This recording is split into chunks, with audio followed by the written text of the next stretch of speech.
ಇಡೀ ಲೋಕವನ್ನು ಸೃಷ್ಟಿಸಿದ ದೇವರು ತನ್ನ ಹೆಸರನ್ನು ಲೋಕದೆಲ್ಲೆಡೆ ಪ್ರಚುರಪಡಿಸಲು ತಮಗೆಂದು ಪರಿಶುದ್ಧ ಜನರನ್ನು, ಪರಿಶುದ್ಧ ವ್ಯಕ್ತಿಗಳನ್ನು, ತನ್ನ ಹೃದಯಕ್ಕೆ ತಕ್ಕ ದೇವ ಮನುಷ್ಯರನ್ನು ಏರ್ಪಡಿಸಿ ತಮ್ಮ ರಾಜ್ಯದ ಸುವಾರ್ತೆ ಯೋಜನೆಯನ್ನು ನೆರವೇರಿಸುತ್ತಿದ್ದಾರೆ. ಆತನೊಬ್ಬನೇ ಕರ್ತನು ಎಂಬ ಸುವಾರ್ತೆಯನ್ನು ಲೋಕದೆಲ್ಲೆಡೆ ಕೊಂಡೊಯ್ಯುವ ಕೆಲಸದಲ್ಲಿ ಕಾಲಕಾಲವಾಗಿ ತಮಗೆ ಇಷ್ಟವಾದವರನ್ನು ಅಭಿಷೇಕಿಸಿ ವರಗಳಿಂದ ತುಂಬಿಸಿ ಅವರನ್ನು ದೇಶಗಳಿಗೆ ಆಶೀರ್ವಾದವಾಗಿ ಉಪಯೋಗಿಸುತ್ತಿದ್ದಾರೆ. ದೇವರ ಚಿತ್ತದಂತೆ ಈ ಶತಮಾನದಲ್ಲಿ ಒಂದು ಕುಗ್ರಾಮದಿಂದ ಲೋಕದ ಕಟ್ಟಕಡೆಯವರೆಗೂ ದೇವರು ಏರ್ಪಡಿಸಿದ ಸೇವೆಯೇ ಏಸು ಬಿಡಿಸುತ್ತಾನೆ ಸೇವೆಗಳು. ಪ್ರೀತಿಯ ದೇವರ ಮಕ್ಕಳಿಗೆ ಯೇಸುಕ್ರಿಸ್ತನ ಮಧುರವಾದ ನಾಮದಲ್ಲಿ ನಮ್ಮ ಪ್ರೀತಿಯ ವಂದನೆಗಳು. ಅಕ್ಟೋಬರ್ 2ನೇ ತಾರೀಕು ಯೇಸು ಬಿಡಿಸುತ್ತಾನೆ ಸೇವೆಯ ಬಹುಮುಖ್ಯವಾದ ದಿನ. 46 ವರ್ಷಗಳ ಹಿಂದೆ ಈ ಸೇವೆಯನ್ನು ಆರಂಭಿಸಿದಂತಹ ದಿನ. ನಾವು ಇದಕ್ಕೂ ಮೊದಲು ಅನೇಕ ಸೇವೆಗಳನ್ನು ಕುರಿತು ನೋಡಿದೆವಲ್ಲವಾ? ಈಗ ಬೇರೆ ಕೆಲವು ಸೇವೆಗಳನ್ನು ಕುರಿತು ನೋಡೋಣ. ಕರ್ತನು ಸಹೋದರ ಮೋನ್ಸ್ ಲಾಜರಸ್ ಅವರನ್ನು 1972ನೇ ವರ್ಷದಲ್ಲಿ ಕೃಪೆಯಿಂದ ರಕ್ಷಿಸಿದರು. 1974ರಲ್ಲಿ ಅವರನ್ನು ಅಭಿಷೇಕಿಸಿದರು. 1975ರಲ್ಲಿ ಸಹೋದರ ಮೋನ್ಸ್ ಲಾಜರಸ್ ಅವರಿಗೆ ದೇವರು ಮುಖಾಮುಖಿಯಾಗಿ ದರ್ಶನವಾಗಿ ದೇವರು ವಾಗ್ದಾನವನ್ನು ಕೊಟ್ಟು ಸೇವೆಗೆ ಕರೆದರು. ಸೇವೆಯ ಕರೆಯನ್ನು ಪಡೆದುಕೊಂಡ ನಮ್ಮ ಸಹೋದರರು ಮೊದಲನೆಯದಾಗಿ ಚಿಕ್ಕ ಮಕ್ಕಳ ಸೇವೆ ಮಾಡಿದರು. ಈಗ ಚಿಕ್ಕ ಮಕ್ಕಳ ಸೇವೆಯನ್ನು ಕುರಿತು ನೋಡೋಣವಾ? ಮಕ್ಕಳ ಸೇವೆ. ಏಸು ಬಿಡಿಸುತ್ತಾನೆ ಸೇವೆಯನ್ನು ಕರ್ತನು ಏರ್ಪಡಿಸಿದಾಗ ಮೊದಲನೆಯದಾಗಿ ಆರಂಭಿಸಲ್ಪಟ್ಟ ಸೇವೆ ಮಕ್ಕಳ ಸೇವೆಯೇ. 1979ನೇ ವರ್ಷ ಅಕ್ಟೋಬರ್ 2ನೇ ತಾರೀಕು ನಾಲುಮಾವಡಿಯಲ್ಲಿ ಮೊದಲ ಮಕ್ಕಳ ಶಿಬಿರವು ನಡೆಯಿತು. ಅದರಲ್ಲಿ 300 ಮಕ್ಕಳು ಭಾಗವಹಿಸಿದರು. ಈಗ 46 ವರ್ಷಗಳಾಗಿ ಮಕ್ಕಳ ಮಧ್ಯದಲ್ಲಿ ಏಸು ಬಿಡಿಸುತ್ತಾನೆ ಸೇವೆಗಳ ಮೂಲಕ ಪಟ್ಟಣಗಳು, ಗ್ರಾಮಗಳಲ್ಲಿ ಅಬ್ಲೈಸರ್ಸ್ ಕ್ಯಾಂಪ್, ಕಿಡ್ಸ್ ಫೆಲೋಶಿಪ್ಗಳಂತ ಸೇವೆಗಳು ತಮಿಳುನಾಡಿನಾದ್ಯಂತ ನಡೆಯುತ್ತಿವೆ. ಮಕ್ಕಳು ಪ್ರಾರ್ಥಿಸುವಂತೆ ಪ್ರತಿ ತಿಂಗಳು 13,000 ಚಿಂಟರ ಪ್ರಾರ್ಥನಾ ಸುಗಂಧ ಪತ್ರಿಕೆಯನ್ನು ಕಳುಹಿಸಲಾಗುತ್ತಿದೆ. ಈಗ ಸಹೋದರಿ ಆಶ್ಲಿ ಎಬನೇಜರ್ ಅವರ ನಾಯಕತ್ವದಲ್ಲಿ ಸೇವಕರುಗಳು ಅರ್ಪಿಸಿ ಕಾರ್ಯನಿರ್ವಹಿಸುತ್ತಿದ್ದಾರೆ. ಪ್ರತಿ ತಿಂಗಳು ಅಕ್ಟೋಬರ್ 2ನೇ ತಾರೀಕು ಮಕ್ಕಳ ಉಜ್ಜೀವನ ಪ್ರಾರ್ಥನಾ ಶಿಬಿರ ತಪ್ಪದೆ ನಡೆಯುತ್ತಿದೆ. ಸುಮಾರು 5,000ಕ್ಕೂ ಹೆಚ್ಚಿನ ಮಕ್ಕಳು ಈ ಶಿಬಿರದಲ್ಲಿ ಭಾಗವಹಿಸುತ್ತಾರೆ. ಮಕ್ಕಳ ಶಿಬಿರದಲ್ಲಿ ಭಾಗವಹಿಸುವ ಅನೇಕ ಮಕ್ಕಳು ರಕ್ಷಣೆ ಹೊಂದಿ ಪವಿತ್ರಾತ್ಮನ ಅಭಿಷೇಕವನ್ನು ಹೊಂದುತ್ತಿದ್ದಾರೆ. ಅನೇಕರು ತಮ್ಮನ್ನು ಸೇವೆಗೆಂದು ಅರ್ಪಿಸಿ ದೇಶದ ಅನೇಕ ಭಾಗಗಳಲ್ಲಿ ಮಿಷನರಿಗಳಾಗಿಯೂ, ಸೇವಕರುಗಳಾಗಿಯೂ, ಸಮುದಾಯದಲ್ಲಿ ಉನ್ನತ ಪದವಿಗಳಲ್ಲಿಯೂ ಕರ್ತನಿಗೆ ಸಾಕ್ಷಿಗಳಾಗಿ ಬಾಳುತ್ತಾ ಇದ್ದಾರೆ. ನನ್ನ ಹೆಸರು ತಂಗ ವಿಜಯ. ನಮ್ಮ ಯಜಮಾನರು ಪ್ರಿನ್ಸ್ ರಾಜೇಂದ್ರನ್. ನಮಗೆ ಮದುವೆ ಆಗಿ ನಿಯರ್ಲಿ 30 ವರ್ಷ ಆಯಿತು. ನಮಗೆ ಒಬ್ಬ ಮಗ, ಒಬ್ಬಳು ಮಗಳಿದ್ದಾಳೆ. ಇಬ್ಬರಿಗೂ ಲಾಸ್ಟ್ ಇಯರ್ ತಾನೇ ಮದುವೆ ಆಯಿತು. ನಾನು ಬಂದುಬಿಟ್ಟು ಮೆದಾಂತದಲ್ಲಿ ವರ್ಕ್ ಮಾಡ್ತಾಯಿದ್ದೀನಿ. ನಿಯರ್ಲಿ 30 ಇಯರ್ಸ್ ಕೆಲಸ ಮಾಡ್ತಾಯಿದ್ದೀನಿ. ನಾನೀಗ ಡೆಪ್ಟಿ ಮ್ಯಾನೇಜರ್ ಆಗಿದ್ದೀನಿ. ಅಕ್ಟೋಬರ್ 2 ಅಂದಿದ ತಕ್ಷಣವೇ ನಮ್ಮ ಮನಸ್ಸಿಗೆ ಬರೋ ಅಂಥದ್ದು ನಾಲ್ಮಾವಡಿಯಲ್ಲಿ ನಡೆಯುವಂಥ ಮಕ್ಕಳ ಸೇವೆನೇ. ಯಾಕೆಂದರೆ ಅದೊಂಥರ ಜಾಲಿಯಾಗಿರೋದು. ನಾನು ಚಿಕ್ಕ ಹುಡುಗಿ ಆಗಿದ್ದಾಗಲಿಂದ 1979ರಿಂದ ನಿಯರ್ಲಿ 84ವರೆಗೂ ಒಂದು 6-7 ವರ್ಷ ಅದಕ್ಕೆ ಕಂಟಿನ್ಯೂಸ್ ಆಗಿ ಹೋಗಿದ್ದೀನಿ. ಅಲ್ಲಿಗೆ ನಾವು ಹೋದ್ವಿ ಅಂತಂದರೆ ತುಂಬಾ ಸಂತೋಷವಾಗಿರೋದು. ಬೆಳಿಗ್ಗೆ ಹೋಗ್ತಿದ್ವಿ, ಒಳ್ಳೆ ವಾಕ್ಯಗಳು, ಹಾಡುಗಳು, ತುಂಬಾ ಹೊಸ ಹಾಡುಗಳನ್ನ ಹೇಳ್ಕೊಡ್ತಾ ಇದ್ರು. ಹಾಗೆ ಒಳ್ಳೆ ಪ್ರೇಯರ್ ಇರೋದು. ಚಿಕ್ಕ ಮಕ್ಕಳಾಗಿರುವಾಗ ಅದೊಂದು ವ್ಯತ್ಯಾಸವಾದಂಥ ಅನುಭವ ಆಗಿತ್ತು. ನಮಗೆ ತುಂಬಾನೇ ವಾಕ್ಯಗಳು ಹೇಳ್ಕೊಟ್ಟಿದ್ದಾರೆ. ಆಮೇಲೆ ಸಮ್ಟೈಮ್ಸ್ ಹೇಗೆ ಅಂತಂದರೆ, ನಿಮ್ಗೇನಾದರೂ ಕ್ವಶನ್ಸ್ ಇದ್ದರೆ ಅದನ್ನು ನಮಗೆ ಬರ್ಕೊಡ್ಬೋದು ಅಂತಲೂ ಹೇಳಿದರು. ಆ ಥರ ನಾವು ಕ್ವಶನ್ ಎಲ್ಲ ಬರೆದು ಅಲ್ಲಿ ಹಾಕಿದ್ವಿ. ಅದಕ್ಕೆ ಈವ್ನಿಂಗ್ ಸೆಷನಲ್ಲಿ ಆನ್ಸರ್ ಎಲ್ಲ ಕೊಟ್ಟಿದ್ದಾರೆ. ನನಗೆ ಇವಾಗಲೂ ಕೂಡ ಅದು ನೆನಪಿದೆ. ರಕ್ಷಣೆ ಅಂದರೆ ಏನು, ಆ ಥರ ಪ್ರಶ್ನೆಗಳನ್ನೆಲ್ಲ ಬರೆದು ಹಾಕಿದಾಗ ಅಣ್ಣ ಅದಕ್ಕೆಲ್ಲ ಆನ್ಸರ್ ಕೊಟ್ಟಿದ್ದಾರೆ. ನಾನಿವಾಗ ಏನು ಹೇಳಕ್ಕೆ ಬಯಸ್ತೀನಿ ಅಂದರೆ, ನಾನು ಚಿಕ್ಕ ವಯಸ್ಸಿನಲ್ಲಿ ಕೇಳಿದಂಥ ವಾಕ್ಯಗಳು, ಈ ಥರ ಶಿಬಿರಗಳ ಮುಖಾಂತರ ಕೇಳಿದಂಥ ವಾಕ್ಯಗಳು ಹೃದಯದಲ್ಲಿ ಆಳವಾಗಿ ಹುದುಗುತ್ತೆ. ಖಂಡಿತ ಹೃದಯದಲ್ಲಿ ಆಳವಾಗಿ ಹುದುಗುತ್ತೆ. ಅದು ಒಂದಲ್ಲ ಒಂದು ಸಮಯದಲ್ಲಿ ನನ್ನೊಟ್ಟಿಗೆ ಮಾತಾಡ್ತಾನೆ ಇದೆ. ಇವತ್ತು ನಾನು ಈ ಒಂದು ಹಂತದಲ್ಲಿ ಇದ್ದೀನಿ ಅಂದರೆ ಅವತ್ತು ಹಾಕಿದಂಥ ಬಿತ್ತನೆ. ಖಂಡಿತ ಈ ಮಕ್ಕಳ ಸೇವೆ ಅನ್ನೋದು ಬಹಳ ಬಹಳ ಇಂಪಾರ್ಟೆಂಟ್. ಒಂದು ವೇಳೆ ಇಮಿಡಿಯೇಟ್ ಆಗಿ ಆ ರೆಸ್ಪಾನ್ಸ್ ನಮಗೆ ಕಾಣಲ್ಲ, ಆದರೆ ದೇವರು ಮಾತಾಡ್ತಾರೆ. ಅದು ಮಾತ್ರ ನನಗೆ ಚೆನ್ನಾಗಿ ತಿಳಿಯುತ್ತೆ. ಅದಕ್ಕೆ ನಾನೇ ಸಾಕ್ಷಿ. ಏಸು ಬಿಡಿಸುತ್ತಾನೆ ಸೇವೆಯ ಇನ್ನೂ ಒಂದು ಮಹತ್ವವಾದ ಸೇವೆ ಎಂದರೆ ಪತ್ರಿಕೆಯ ಸೇವೆ. ಈ ಸೇವೆಯು 1980ರಲ್ಲಿ ಬರೀ 300 ಪತ್ರಿಕೆಗಳ ಮೂಲಕ ಪ್ರಾರಂಭವಾಯಿತು. ಆದರೆ ಇಂದು ಈ ಸೇವೆಯ ಮೂಲಕ 5 ಲಕ್ಷ ಕುಟುಂಬಗಳಿಗೆ ಪತ್ರಿಕೆಗಳನ್ನು ಕಳಿಸಲಾಗುತ್ತಿದೆ. ಇದನ್ನು ಕುರಿತು ವಿಡಿಯೋ ನೋಡೋಣವಾ?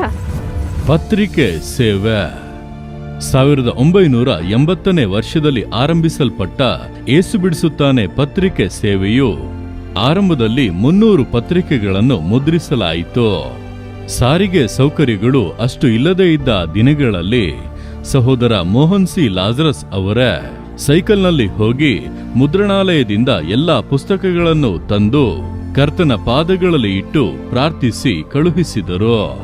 ಕರ್ತನ ಕೃಪೆಯಿಂದ ತಮಿಳು ಭಾಷೆಯಲ್ಲಿ 300 ಪತ್ರಿಕೆಗಳಿಂದ ಆರಂಭವಾದ ಈ ಪತ್ರಿಕೆ ಸೇವೆಯು ಇಂದು ತಮಿಳು, ತೆಲುಗು, ಕನ್ನಡ, ಮಲಯಾಳಂ, ಹಿಂದಿ, ಆಂಗ್ಲ ಮತ್ತು ಸಿಂಗಳ ಎಂಬ 7 ಭಾಷೆಗಳಲ್ಲಿ ಮುದ್ರಣವಾಗಿ 52 ದೇಶಗಳಲ್ಲಿರುವ ಸುಮಾರು 5 ಲಕ್ಷ ಕುಟುಂಬಗಳಿಗೆ ಏಸು ಬಿಡಿಸುತ್ತಾನೆ ಪತ್ರಿಕೆಯು ಕಳುಹಿಸಲ್ಪಡುತ್ತಿದೆ. ಪ್ರಿಯರಾದವರೇ, ಪತ್ರಿಕೆ ಸೇವೆಯ ಮುಖಾಂತರ ದೇವರು ಮಾಡಿದಂಥ ಕಾರ್ಯಗಳು ಆಶ್ಚರ್ಯವಾಗಿದ್ದಿತಲ್ಲವಾ? ಈಗ ಪತ್ರಿಕೆ ಸೇವೆಯ ಮುಖಾಂತರ ಆಶೀರ್ವದಿಸಲ್ಪಟ್ಟವರ ಅನುಭವವನ್ನು ನೋಡೋಣವಾ? ಏಸು ಬಿಡಿಸುತ್ತಾನೆ ಮಾಸಿಕ ಪತ್ರಿಕೆನ ನಾನು ಪ್ರತಿ ತಿಂಗಳು ತಗೊಂಡು ಅದರ ಮೂಲಕ ಆಶೀರ್ವದಿಸಲ್ಪಟ್ಟಿದ್ದೀನಿ. ನಾನು ಹೊಂದಿದ ಈ ಸಂತೋಷವನ್ನ ಬೇರೆ ಗ್ರಾಮಗಳಿಗೂ ತಿಳಿಸ್ಬೇಕು ಅಂತ ಬೇರೆ ಗ್ರಾಮಗಳಿಗೂ ಕೂಡ ಹೋಗಿ ಈ ಪತ್ರಿಕೆಗಳನ್ನ ನಾವು ಕೊಡ್ತಾ ಇದ್ದೀವಿ. ಆ ರೀತಿಯಾಗಿ ಕೊಟ್ಟು ತುಂಬಾ ಜನ ಓದಿ ಪ್ರಯೋಜನ ಹೊಂದಿರೋದನ್ನ ನಾವು ಹೇಳ್ಬೋದು. ಅದರಲ್ಲೊಂದು ಸಾಕ್ಷಿ ಹೇಳ್ಬೇಕು ಅಂದ್ರೆ, ನಾವೊಂದು ಗ್ರಾಮಕ್ಕೆ ಹೋಗಿದ್ದಾಗ ಒಬ್ರು ಪ್ರೀತಿಯ ಸಹೋದರ ಒಂದು ಮರಣ ಹೋರಾಟದಲ್ಲಿ ಇದ್ರು. ಯಾಕಂದ್ರೆ ಅವರ ತಾಯಿ ಶರೀರದ ಬಲಹೀನತೆಯಿಂದ ಬಾಧಿಸಲ್ಪಟ್ಟು ಶತ್ರುವಿನ ಹೋರಾಟದಿಂದ ಸತ್ತು ಹೋದಂತ ಆ ಒಂದು ಪರಿಸ್ಥಿತಿಯಲ್ಲಿ ಅದೇ ತರ ನನಗೂ ಆಗ್ಬಿಡುತ್ತೇನೋ ಅಂತ ಅವರ ಮಗ ಆ ಸಹೋದರ ಆ ರೀತಿ ಪರಿಸ್ಥಿತಿಯಲ್ಲಿದ್ರು. ಅವರಿಗೆ ಯೇಸುವಿನ ಪ್ರೀತಿ ಬಗ್ಗೆ ಹೇಳಿ ನಾವು ಅವ್ರಿಗೋಸ್ಕರ ಪ್ರಾರ್ಥನೆ ಮಾಡಿದ್ವಿ. ಈ ಮಾಸಿಕ ಪತ್ರಿಕೆಯನ್ನ ಅವರಿಗೆ ಕೊಟ್ವಿ. ಅವರದನ್ನ ಓದಿ ಪ್ರಯೋಜನ ಹೊಂದಿದ್ರು. ಇವತ್ತು ಆ ಸಹೋದರ ನಡೆಯಕ್ಕಾಗದೇ ಇದ್ದಂತ ಅವಸ್ಥೆಯಲ್ಲಿದ್ದಂತ ಅವರು ಇವತ್ತು ನಡೆದಾಡ್ತಾ ಕರ್ತನಿಗೆ ಸಾಕ್ಷಿಯಾಗಿದ್ದಾರೆ. ನಾವು ಪ್ರತಿ ವಾರ ಅಲ್ಲಿಗೆ ಹೋಗಿ ಮಕ್ಕಳ ಸೇವೆಯನ್ನು ಕೂಡ ಮಾಡ್ತಾ ಇದ್ದೀವಿ. ಏಸು ಬಿಡಿಸುತ್ತಾನೆ ಮಾಸಿಕ ಪತ್ರಿಕೆ ಅನೇಕ ಕುಟುಂಬಗಳು ಅದನ್ನ ಇಷ್ಟಪಟ್ಟು ಓದುವಂತೆ ಅದರಲ್ಲಿರುವಂತಹ ಸಾಕ್ಷಿಗಳು ಅನೇಕರನ್ನ ಮುಟ್ಟಿದೆ ಅನ್ನೋದನ್ನ ಇದ್ರ ಮೂಲಕ ತಿಳಿಸ್ತೀನಿ. ಏಸು ಬಿಡಿಸುತ್ತಾನೆ ಸೇವೆಯ ಮುಖ್ಯ ಉದ್ದೇಶವೇ ದೇಶಕ್ಕಾಗಿ ಪ್ರಾರ್ಥಿಸುವುದು, ಪ್ರಾರ್ಥಿಸುವಂತ ಜನರನ್ನು ಎಬ್ಬಿಸುವುದೇ. ಇಲ್ಲಿ 24 ಗಂಟೆಗಳು ಪ್ರಾರ್ಥನೆ ನಡೆಯುತ್ತಿರುತ್ತದೆ. ಈಗ ಪ್ರಾರ್ಥನಾ ಸೇವೆಯ ಬಗ್ಗೆ ನೋಡೋಣವಾ? ಪ್ರಾರ್ಥನಾ ಸೇವೆ. ಕರ್ತನು ಏಸು ಬಿಡಿಸುತ್ತಾನೆ ಸೇವೆಯನ್ನು ಆರಿಸಿಕೊಂಡ ಉದ್ದೇಶ ದೇಶಕ್ಕಾಗಿ ಒಡಕಿನಲ್ಲಿ ನಿಂತು ಪ್ರಾರ್ಥಿಸಬೇಕು, ಪ್ರಾರ್ಥಿಸುವಂತ ಜನರನ್ನು ಎಬ್ಬಿಸಬೇಕು ಎಂಬುದಕ್ಕಾಗಿಯೇ. ಅದಕ್ಕಾಗಿ ಪೌಳಿಯೊಡಕಿನ ಪ್ರಾರ್ಥನೆ, ತಮಿಳುನಾಡು ಪೂರ್ತಿ ಪ್ರಾರ್ಥನಾ ನಡೆ, ರಾಜ್ಯಗಳಲ್ಲಿ ಪಟ್ಟಣಗಳಲ್ಲಿ 12 ಗಂಟೆಗಳ ಉಪವಾಸ ಪ್ರಾರ್ಥನೆಗಳು ನಡೆಸಲ್ಪಡುತ್ತಿವೆ. ಇಂಡಿಯಾ ಮಾತ್ರವಲ್ಲದೆ Singapore, Malaysia, America, Canada, Australia, New Zealand, Sri Lanka, ಸಂಯುಕ್ತ ಅರಬ್ ರಾಷ್ಟ್ರಗಳು, England, Germany, Myanmar, Israel, Japan, Kenya, Mauritius ಮತ್ತು ದಕ್ಷಿಣ ಆಫ್ರಿಕಾ ದೇಶಗಳಲ್ಲಿ ರಕ್ಷಣೆಗಾಗಿ ಪ್ರಾರ್ಥಿಸಲು, ಪ್ರಾರ್ಥಿಸುವಂತ ಜನರನ್ನು ಎಬ್ಬಿಸಲು ಸಹೋದರ ಮೋಹನ್ ಸಿ ಲಾಜರಸ್ ಅವರನ್ನು ದೇವರು ಉಪಯೋಗಿಸುತ್ತಿದ್ದಾರೆ. ಪ್ರಿಯರಾದವರೇ, ಏಸು ಬಿಡಿಸುತ್ತಾನೆ ಸೇವೆಯ ಮುಖಾಂತರ ಪ್ರಾರ್ಥನಾತ್ಮವನ್ನು ಹೊಂದಿಕೊಂಡು ಉಜ್ಜೀವನಕ್ಕಾಗಿ ಪ್ರಾರ್ಥಿಸುವ ವೀರರನ್ನು ದೇವರು ಲೋಕದೆಲ್ಲೆಡೆ ಎಬ್ಬಿಸುತ್ತಿದ್ದಾರೆ. ಅವರಲ್ಲಿ ಒಬ್ಬರ ಅನುಭವವನ್ನು ನೋಡೋಣವಾ? ನನ್ನ ಹೆಸರು ಅರುಳ್ ತಿರು ಸಿ ಮಣಿರಾಜ್. ತೂತುಕುಡಿ ದೇವಾಲಯದಲ್ಲಿ ನಾನು ಗುರುವಾಗಿ ಕೆಲಸ ಮಾಡ್ತಾ ಇದ್ದೀನಿ. ನಮ್ಮ ಮನೆಯಲ್ಲಿ ಟಿವಿ ಇಲ್ಲ, ದೇವರೊಂದು ಮೊಬೈಲನ್ನು ಕೊಟ್ಟಿದ್ದಾರೆ. ಅದ್ರ ಮೂಲಕ ನಾವು ಪ್ರಾರ್ಥಿಸೋಣ ಬನ್ನಿ ಕಾರ್ಯಕ್ರಮನ ನೋಡಿಕೊಂಡು ಹೇಗೆ ಪ್ರಾರ್ಥನೆ ಮಾಡಬೇಕು, ಏನೇನು ಅವಶ್ಯಕತೆಗಳಿದೆ ಸಭೆಗಳಲ್ಲಿ, ದೇಶಗಳಲ್ಲಿ ಏನೇನು ವಿಷಯಗಳು ನಡೀತಾ ಇದೆ ಅಂತ ನಾವು ಗಮನವಾಗಿ ನೋಡಿ ಅದನ್ನ ನಮ್ಮ ಜೀವಿತದಲ್ಲಿ ಅಭ್ಯಾಸ ಮಾಡ್ಕೊಳ್ಳೋದು. ದೇವರೇ ನಾವು ಇನ್ನು ಯಾವ್ದಾವ್ದು ವಿಷಯಕ್ಕೋಸ್ಕರ ಪ್ರಾರ್ಥನೆ ಮಾಡಬೇಕು, ಆ ಥರ ಪ್ರಾರ್ಥನೆ ಮಾಡುವಾಗ ದೇವರು ಯಾವ ಥರ ಕ್ರಿಯೆ ಮಾಡ್ತಾರೆ. ಅಷ್ಟೇ ಅಲ್ಲ, ಆ ಥರ ಪ್ರಾರ್ಥನೆ ಮಾಡಿದ್ರಿಂದ ಉಂಟಾದ ಪರಿಣಾಮಗಳು, ಅನೇಕರು ಹೇಳಿದ ಸಾಕ್ಷಿಗಳು ದೊಡ್ಡ ಒಂದು ಉತ್ಸಾಹವನ್ನು ಉಂಟು ಮಾಡ್ತು. ನಂತರ ನಾವು ಇನ್ನೂ ಹೆಚ್ಚಾಗಿ ಪ್ರಾರ್ಥನೆ ಮಾಡಬೇಕು, ಕುಟುಂಬಗಳಿಗೋಸ್ಕರ ಪ್ರಾರ್ಥನೆ ಮಾಡಬೇಕು, ಸಭೆಗಳಿಗೋಸ್ಕರ ಪ್ರಾರ್ಥನೆ ಮಾಡಬೇಕಂತ ನಾವೇ ಅದನ್ನ ಪ್ರಾಕ್ಟೀಸ್ ಮಾಡಿ ನೋಡಿದ್ವಿ. ಪ್ರಾರ್ಥನೆ ಏನು ಬದಲಾವಣೆ ಅಂತ ಹೇಳಿದ್ರೆ, ನಾವು ಬೇರೆ ಸಮಯದಲ್ಲಿ ಆಲಯದಲ್ಲಿ ಒಂದು ಅರ್ಧ ಗಂಟೆ ಪ್ರಾರ್ಥನೆ ಮಾಡ್ತೀವಿ. ಪ್ರಾರ್ಥನೆ ಒಂದು 2 ಅವರ್ ಇರುತ್ತೆ, ಅಷ್ಟಕ್ಕೆ ಮುಗಿದೋಗ್ಬಿಡುತ್ತೆ. ಬೇರೆ ಮಿಕ್ಕಿದ ವಾರಗಳೆಲ್ಲ ನಾವು ಲೋಕದ ಪ್ರಕಾರ ಚಿಂತೆ ಮಾಡ್ತೀವಿ. ಆದರೆ ಈ ಪ್ರಾರ್ಥನಾ ಬನ್ನಿ ಕಾರ್ಯಕ್ರಮ ನೋಡಿದ ಮೇಲೆ ಯಾವುದೇ ಮನುಷ್ಯನ ನೋಡಿದ್ರು ಅವ್ನು ರಕ್ಷಿಸಲ್ಪಡಬೇಕು, ಅವ್ನ ದೇವರಿಂದ ಆಶೀರ್ವದಿಸಲ್ಪಡಬೇಕು, ಅವ್ರ ಮನೇಲಿ ಒಂದು ಬಂಧನ ಇದ್ರೆ ಅದು ಬಿಚ್ಚಲ್ಪಡಬೇಕು. ಆ ಥರ ಎಡಬಿಡದೆ ಆತ್ಮದಲ್ಲಿ ಪ್ರಾರ್ಥಿಸುವಂಥ ಒಂದು ಅನುಭವನ ದೇವ್ರು ನಮ್ಗೆ ಕೊಟ್ಟರು. ಹಾಗೆ ಸೇವೆನ ಯಾವ ಥರ ಮಾಡಬೇಕು, ಈ ಎಲ್ಲ ವಿಷಯಗಳನ್ನು ಹೊಸದಾಗಿ ನಮಗೆ ಕಲಿಸ್ಕೊಟ್ಟಂಗಾಯಿತು. ಆತ್ಮಿಕ ಕಾರ್ಯಗಳಲ್ಲಿ ಇನ್ನೂ ಹೆಚ್ಚಾಗಿ ನಾವು ತಿಳ್ಕೊಂಡು ಜನಗಳಿಗೆ ಬೋಧನೆ ಮಾಡೋದಕ್ಕೆ, ಸೇವೆ ಮಾಡೋದಕ್ಕೆ ನಮ್ಮನ್ನು ಮುನ್ನಡೆಸ್ತು. ಪ್ರಾರ್ಥನಾ ಬನ್ನಿ ಕಾರ್ಯಕ್ರಮದ ಮೂಲಕವಾಗಿ ನಾವು ಅನೇಕ ಮನೆಗಳನ್ನು ಸಂಧಿಸುವಾಗ ಅವರೆಲ್ಲ ಸಾಕ್ಷಿ ಹೇಳೋರು, ಅಯ್ಯೋ ನಾವೀಗ ಪ್ರಾರ್ಥನೆ ಮಾಡೋಕ್ಕೆ ಸ್ಟಾರ್ಟ್ ಮಾಡಿದ್ದೀವಿ, ನಾವೀಗ ಕುಟುಂಬವಾಗಿ ಪ್ರಾರ್ಥನೆ ಮಾಡ್ತೀವಿ, ನಾವೀಗ ತುಂಬ ಅದ್ಭುತಗಳನ್ನು ನೋಡ್ತಾ ಇದ್ದೀವಿ ಅಂತ ತುಂಬ ಸಾಕ್ಷಿಗಳು. ಈ ಪ್ರಾರ್ಥನಾ ಬನ್ನಿ ಕಾರ್ಯಕ್ರಮ ಸಭೆಗಳಲ್ಲಿ ದೊಡ್ಡ ಬದಲಾವಣೆಯನ್ನು ಉಂಟು ಮಾಡಿದೆ, ನಮ್ಮ ಸೇವೆಗೆ ಒಂದು ದೊಡ್ಡ ಪ್ಲಾಟ್ಫಾರ್ಮ್ ಆಗಿದೆ. ಹಾಗಾಗಿ ಅಣ್ಣ ಅವ್ರಿಗೂ ಯೇಸು ಬಿಡಿಸುತ್ತಾನೆ ಸೇವೆಗೂ ನಾವು ವಂದನೆ ಹೇಳ್ತೀವಿ. ಮುಂದುವರೆದು ಈ ಕಾರ್ಯಕ್ರಮನ ಪ್ರಸಾರ ಮಾಡಬೇಕಾದ್ರೆ ನೀವು ಬೇರೆ ಎಲ್ಲ ಕಾರ್ಯಗಳಿಂದ ಜನಗಳು ಇದನ್ನು ನೋಡಿ ಕುಟುಂಬವಾಗಿ ಬಲಗೊಂಡು ಆತ್ಮದಲ್ಲಿ ಇನ್ನೂ ಬಲಗೊಳ್ತಾರೆ, ಸಭೆಗಳಲ್ಲಿ ಇನ್ನೂ ದೊಡ್ಡ ಬದಲಾವಣೆ ಉಂಟಾಗುತ್ತೆ. ಆ ಒಂದು ಬದಲಾವಣೆ ಇಡೀ ದೇಶನೇ ಕದಲಿಸುವಂಥ ಬದಲಾವಣೆ ಆಗಿರುತ್ತೆ. ಹಾಗಾಗಿ ಪ್ರಾರ್ಥನಾ ಬನ್ನಿ ಕಾರ್ಯಕ್ರಮಕ್ಕಾಗಿ ನಾನು ದೇವರಿಗೆ ವಂದನೆ ಹೇಳ್ತೀನಿ. ಏಸು ಬಿಡಿಸುತ್ತಾನೆ ಸೇವೆಯ ಮುಖ್ಯವಾದ ಸೇವೆ ದೂರದರ್ಶನದ ಸೇವೆ. 1975ರಲ್ಲಿ ಏಸು ಬಿಡಿಸುತ್ತಾನೆ ಸೇವೆ ಪ್ರಾರಂಭವಾಗುವುದಕ್ಕಿಂತ ಮೊದಲೇ ಮುಖ್ಯವಾಗಿ ಗ್ರಾಮಗಳಲ್ಲಿ ದೂರದರ್ಶನ ಇಲ್ಲದ ಕಾಲಗಳಲ್ಲಿ ಸಹೋದರಿ ಬೇಗಂ ಮುಸ್ಲಿಂ ಸಹೋದರಿಯ ಮೂಲಕ ನಮ್ಮ ಸಹೋದರ ಮೋಹನ್ ಸಿಲಾಜರಸ್ ಅವರಿಗೆ ದೇವರು ಪ್ರವಾದನೆ ಮುಖಾಂತರ ಹೇಳಿದ್ದು ದೂರದರ್ಶನದ ಮೂಲಕವಾಗಿ ನಿನ್ನನ್ನು ಉಪಯೋಗಿಸುತ್ತೇನೆಂದು. ಆ ಕಾಲದಲ್ಲಿ ಅದು ನಂಬಲಾಗದಂತ ಕಾರ್ಯ, ಆದರೆ ದೇವರು ಈಗ ಅದನ್ನು ಮಾಡುತ್ತಿದ್ದಾರೆ. ಈಗ ಈ ದೂರದರ್ಶನದ ಸೇವೆಯನ್ನು ಕುರಿತು ನೋಡೋಣವಾ? ದೂರದರ್ಶನ ಸೇವೆ.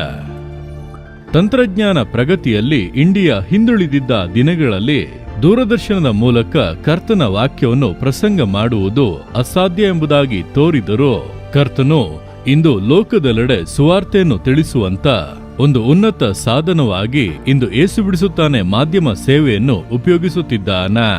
1996ನೇ ವರ್ಷ ಜನವರಿ 1ನೇ ತಾರೀಕಿನಿಂದ ಆಕಾಶವಾಣಿಯಿಂದ ದೂರದರ್ಶನ ಸೇವೆಗೆ ಕಾಲಿಟ್ಟಿತು ನಮ್ಮ ಏಸು ಬಿಡಿಸುತ್ತಾನೆ ಸೇವೆ. ವೆಲ್ಕಮ್ 96 ಎಂಬ ಕಾರ್ಯಕ್ರಮದೊಟ್ಟಿಗೆ ಆರಂಭವಾದ ನಮ್ಮ ದೂರದರ್ಶನ ಸೇವೆ ಇಂದು 5 ಭಾಷೆಗಳಲ್ಲಿ 14 ಟಿವಿ ಚಾನೆಲ್ಗಳಲ್ಲಿ ವರ್ಷಕ್ಕೆ 4500 ಕಾರ್ಯಕ್ರಮಗಳನ್ನು ಸಿದ್ಧ ಮಾಡಿ ಲೋಕದೆಲ್ಲೆಡೆ ಕೋಟಿಗಟ್ಟಲೆ ಜನರಿಗೆ ಕರ್ತನ ವಾಕ್ಯವನ್ನು ತಲುಪಿಸುತ್ತಾ ಇದೆ. ನವೀನ ಕಾಲಕ್ಕೆ ತಕ್ಕಂತೆ ಯೂಟ್ಯೂಬ್, ಫೇಸ್ಬುಕ್, ಟ್ವಿಟರ್, ಇನ್ಸ್ಟಾಗ್ರಾಮ್ ಮತ್ತು ವಾಟ್ಸ್ಆಪ್ಗಳಂತ ಸಾಮಾಜಿಕ ಜಾಲತಾಣಗಳ ಮೂಲಕವೂ ನಮ್ಮ ಕಂಫರ್ಟರ್ ಡಿಜಿಟಲ್ ಚಾನೆಲ್ ಮತ್ತು ಕಂಫರ್ಟರ್ ರೇಡಿಯೋ ಮತ್ತು ಇವಾಂಜಲ್ OTT ತಾಣಗಳ ಮೂಲಕವೂ ಸರ್ವ ಸೃಷ್ಟಿಗೂ ಸುವಾರ್ತೆಯನ್ನು ಸಾರುವಂತ ಉನ್ನತ ಸಾಧನವಾಗಿ ಏಸು ಬಿಡಿಸುತ್ತಾನೆ ಮೀಡಿಯಾ ಸೇವೆಯನ್ನು ದೇವರು ಉಪಯೋಗಿಸುತ್ತಿದ್ದಾರೆ.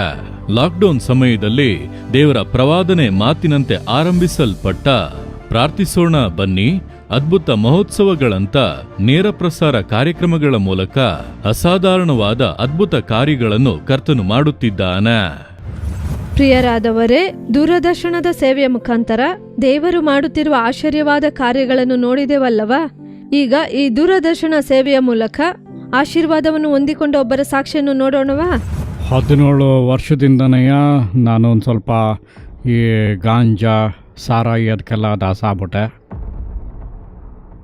ನನ್ನ ಜೀವನನೇ ಹೆಂಗಾಗ್ಬಿಡ್ತು ಅಂದರೆ ಗಾಂಜಾ ಇಲ್ದಲೆ ನನ್ನ ಜೀವನನೇ ಇಲ್ಲ ಅನ್ನೋ ಥರ ತುಂಬಾ ಅದರೊಳಗಡೆ ದಾಸತ್ವ. ಬೆಳಗ್ಗೆ ಕೆಲಸಕ್ಕೆ ಹೋದರೆ ಆಮೇಲೆ ಕುಡ್ಕೊಂಡು ಎಲ್ಲಾದರೂ ಬೀದಿಯಲ್ಲಿ ಬಿದ್ದಿರ್ತಾಯಿದ್ದೆ. ಆಮೇಲೆ ಹಿಂಗೆ ಗಾಂಜಾ ಹೊಡೆದ್ಬಿಟ್ಟು ಯಾರ ಜೊತೆನಾರು ಹೋಗ್ಬಿಟ್ಟು ಜಗಳ ಆಡ್ಕೊಳ್ಳೋದು, ಅಲ್ಲಿ ಹೊಡೆದಾಡೋದು ಇದೆಲ್ಲ. ಆಮೇಲೆ ಒಂದು ಸ್ವಲ್ಪ ದಿವಸ ಕೇಸು, ಜೈಲು ಹಂಗೆಂತೆಲ್ಲ ಹೋಗಿ ಕೊನೆಗೆ ಬೀದಿಗೆ ಬಂದ್ಬಿಟ್ಟೆ. ಒಂದು 4-5 ವರ್ಷದಿಂದ ರೋಡಲ್ಲೇ ಜೀವನ ಮಾಡ್ತಿದ್ದೆ. ನನ್ನ ಜೀವನನೇ ಬರೀ ರೋಡಲ್ಲೇ. ನಾನು ನೋಡಿದ್ರೂ ಯಾರೂ ನನ್ನ ಜೊತೆ ಮಾತಾಡೋಕ್ಕಿಲ್ಲ, ನನ್ನ ವೈಫು ನನ್ನ ಜೊತೆ ಮಾತಾಡೋಕ್ಕಿಲ್ಲ, ನನ್ನ ಮಕ್ಕಳು ಮಾತಾಡೋಕ್ಕಿಲ್ಲ. ಯಾರಾದ್ರೂ ಗಾಂಜಕ್ಕೆ ದಾಸರಾಗ್ಬಿಟ್ರೆ ಅದನ್ನು ಬಿಡೋಕ್ಕೆ ಹಾಕಿಲ್ಲ. ಬೇರೆ ಹೆಂಗಾದ್ರೂ ಮನ್ಸು ಮಾಡಿ ಬಿಟ್ಬಿಡೋದು, ಇದು ಬಿಡೋಕ್ಕೆ ಹಾಕಿಲ್ಲ. ಈ ಗಾಂಜಾಗೆ ದಾಸರಾಗಿ ಬಿಟ್ಟಿದ್ದ ಚರಿತ್ರೆನ ನಾನು ಇದುವರೆಗೂ ಯಾರೂ ನೋಡೇ ಇಲ್ಲ. ಗಾಂಜಾನೇ ಲೋಕ ಬಿಡಬೇಕು ಅಂತ ತುಂಬಾ ಅನ್ಕೊಂಡಿದ್ದೆ, ಆದರೆ ನನಗೆ ಬಿಡೋಕ್ಕೆ ಆಗಿಲ್ಲ. ಇದನ್ನೆಲ್ಲ ಬಿಟ್ಬಿಡ್ಬೇಕು, ಈ ಗಾಂಜಾ, ಎಣ್ಣೆ ಹೊಡೆಯೋದು ಇದೆಲ್ಲ ಬಿಟ್ಬಿಟ್ಟು ಒಬ್ಬ ಒಳ್ಳೆ ಮನುಷ್ಯ ಆಗಿ ಬಾಳಬೇಕು ಅಂತ ಅಂದ್ಬಿಟ್ಟು ನಾನು ಎಷ್ಟೋ ದೇವಸ್ಥಾನಗಳಿಗೆಲ್ಲ ಹೋಗಿ ಬಂದಿದ್ದೀನಿ, ಎಷ್ಟೋ ದೇವ್ರ ಪೂಜೆ ಎಲ್ಲ ಮಾಡಿದ್ದೀನಿ. ಆದರೆ ಯಾವ ದೇವರು ನನಗೇನು ಬಿಡುಗಡೆ ಕೊಟ್ಟಿಲ್ಲ. ಸುಮಾರು ಒಂದು 25 ವರ್ಷದ ಮೇಲಾಯಿತು ನನಗೆ ಆ ಮಾದಕ ವಸ್ತು ಚಟನ ಬಿಡೋಕ್ಕೆ ಆಗಿಲ್ಲ. ಆವಾಲಯ ಈ ಲಾಕ್ಡೌನು ಅದೆಲ್ಲ ಬಂದಮೇಲೆ ಏನು ನಮ್ಮನ್ನ ವಿಚಾರಿಸ್ಕೊಳ್ಳೋಕೊಬ್ಬರು ದೇವರು ಇಲ್ವಾ? ಇಲ್ಲಿ ಗಂಟ ಎಲ್ಲ ದೇವಸ್ಥಾನ ದೇವರು ಎಲ್ಲದನ್ನೂ ಹುಡುಕಾಯ್ತು, ಎಲ್ಲ ಮಾಡಾಯಿತು, ಏನು ಪ್ರಯೋಜನನೇ ಇಲ್ವಲ್ಲ, ನಮ್ಮ ಜೀವನನೇ ಒಂದು ಪ್ರಶ್ನೆನಾ ಅನ್ನೋ ಥರ ಆಯಿತು. ಆವಾಗ ನನ್ನ ಹೆಂಡ್ತಿ ಏನು ಮಾಡಿದ್ಲು ಅಂದರೆ, ಒಂದು ದಿವಸ ನಾನು ಹೆಂಗಂದ್ರೆ ನನ್ನ ಥರ ಕೆಟ್ಟವನು ಈ ಲೋಕದಲ್ಲಿ ಯಾವನೂ ಇರೋಕ್ಕಾಗಿಲ್ಲ, ಆ ಥರ ನನ್ನ ಹೆಂಡ್ತಿಗೆಲ್ಲ ಹೊಡೆದಿದ್ದೀನಿ. ತಲೆಗೆಲ್ಲ ಒಡೆದು ಕೂದಲೆಲ್ಲ ಕಿತ್ತು ಅಟ್ಟಾಡ್ಸ್ಕೊಂಡೆಲ್ಲ ಒಡೆದು ಒಂದೊಂದ್ಸಲ ಸೀರೆ ಎಲ್ಲ ಹರಿದೋಗ್ಬಿಡ್ತದೆ, ಆ ಥರ ಒಡೆದು ಪೀಡ್ಸೋರು. ಮುಂಚೆನೇ ನಾನೊಂದು 3 ವರ್ಷ ಜೈಲಲ್ಲಿದ್ದೆ. ಮತ್ತೆ ನನ್ನ ಜೀವನ ಪೂರ್ತಿ ಜೈಲಲ್ಲೇ ಆಗ್ಬಿಡ್ತದೇನೋ ಅಂದ್ಬಿಟ್ಟು ನಾನು ದೇವ್ರ ಹತ್ರ ತುಂಬ ಭಾರದಿಂದ ಪ್ರಾರ್ಥನೆ ಮಾಡಿದೆ. ದೇವರು ಅಂತ ಒಬ್ಬರು ಇದ್ದರೆ ನಾನು ಮತ್ತೆ ಜೈಲಿಗೆ ಹೋಗಬಾರ್ದು ಅಂತ ಅಂದ್ಬಿಟ್ಟು ಪ್ರಾರ್ಥನೆ ಮಾಡಿದೆ. ಆವಾಗಲೇ ಒಂದು ದಿವಸ ನನಗೆ ತಿಳಿದಲೆ ಪ್ರಾರ್ಥಿಸೋಣ ಬರೀ ಕಾರ್ಯಕ್ರಮ ನೋಡಿದೆ. ಆ ಕಾರ್ಯಕ್ರಮದಲ್ಲಿ ಮೋಹನಣ್ಣ ಅವ್ರನ್ನ ನೋಡಿದೆ. ಕ್ರೈಸ್ತ ಇದರಲ್ಲಿ ಮೋಹನಣ್ಣನ ಬಗ್ಗೆ ಎಲ್ಲ ತುಂಬ ಕೇಳಿದ್ದೀನಿ. ಆ ಥರ ಮೋಹನಣ್ಣನ ಬಗ್ಗೆ ತುಂಬ ಹೇಳ್ತಾರಲ್ಲ ಅಂದ್ಬಿಟ್ಟು ಕಾರ್ಯಕ್ರಮ ನೋಡೋಕ್ಕೆ ಸ್ಟಾರ್ಟ್ ಮಾಡಿದೆ. ಅದನ್ನು ನೋಡ್ತಾ ಇರಬೇಕಾದ್ರೆ ನನ್ನೊಳಗಡೆ ಒಂದು ಭಾರ ಬಂತು. ಅವ್ರು ಆಡೋ ಮಾತುಗಳು, ಬೈಬಲ್ ವಾಕ್ಯಗಳು, ಏನೋ ದೇವರು ನನ್ನ ಜೊತೆನೇ ಮಾತಾಡ್ತಿದ್ದಾರೆ ಅನಿಸೋದು. ಅವಾಗಿಂದ ನಾನು ಪ್ರೇಯರ್ ಮಾಡೋಕ್ಕೆ ಸ್ಟಾರ್ಟ್ ಮಾಡಿದೆ. ಪ್ರೇಯರ್ ಮಾಡೋಕ್ಕೆ ಸ್ಟಾರ್ಟ್ ಮಾಡಿದ್ಮೇಲೆ ನನ್ನ ಜೀವನ ನಾನು ಪೂರ್ತಿ ಕರ್ತನಿಗೆ ಒಪ್ಪಿಸ್ಕೊಟ್ಟು, ದೇವರೇ ನೀವು ನಿಜವಾದ ದೇವರಾಗಿದ್ದರೆ ನನಗೆ ಇದರಿಂದ ಬಿಡುಗಡೆ ಕೊಡಿ, ನನ್ನ ತಂದೆ ತಾಯಿಗಳಿಗೆ ಒಬ್ಬ ಒಳ್ಳೆ ಮಗ ಆಗಿ, ಹೆಂಡತಿಗೆ ಗಂಡ ಆಗಿ, ಮಕ್ಕಳಿಗೆ ಒಳ್ಳೆ ಅಪ್ಪ ಆಗಿ ಇರಬೇಕು ಅಂದ್ಬಿಟ್ಟು ನನಗೆ ತಿಳಿದಲ್ಲೇ ಪ್ರಾರ್ಥನೆ ಮಾಡಿದೆ. ಆವತ್ತಿಂದ ಇವತ್ತವರೆಗೂ ಸುಮಾರು 1 ವರ್ಷದ ಮೇಲೆ ಆಯಿತು. ಇವಾಗ ನನಗೆ ಯಾವುದೇ ದುರಭ್ಯಾಸ ಇಲ್ಲ. ಬೀಡಿ ಸೇದೋದನ್ನ ನೋಡಿದ್ರೂ ನನಗೆ ಆಗಲ್ಲ. ಏಸಪ್ಪನೇ ನಿಜವಾದ ದೇವರು ಅಂತ ನನ್ನ ಜೀವನದಲ್ಲಿ ಅವತ್ತು ತಿಳ್ಕೊಂಡೆ.